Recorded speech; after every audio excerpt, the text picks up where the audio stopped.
guys! Yun, ngayon po nandito po ako ngayon sa Silay City, Negros Occidental. At syempre, ako pa rin po ang lingkod niyong kaibigan, ang inyong lakwatyerong kaibigan, Sir Nani Dingding.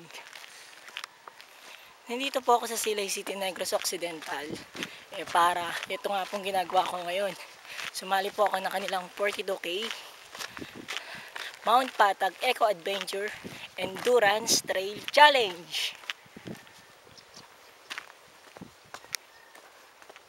At ayun nga po, kanina pa po kami 5:30 AM tumatakbo, pero hanggang ngayon hindi pa rin po kami tapos.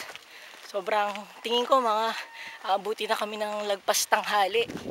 Pero ito medyo okay pa naman po ako. Yun nga lang, medyo naglalakad na lang po ako ngayon. Medyo pagod na po talaga din ako kanina pa ako natakbo. Ganda po ng view, no? Ganda talaga dito sa Silay City, Negros Occidental.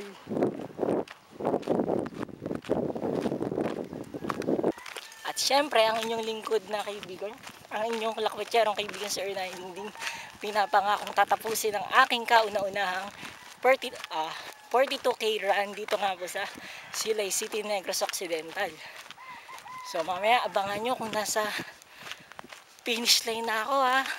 Siyempre, ako pa rin po ang lakwatyerong nyong kaibigan. Samayan nyo pa rin po ako sa aking mga naiibong paglalakbay, mamamasyal, karanasan, at kung ano-ano pa.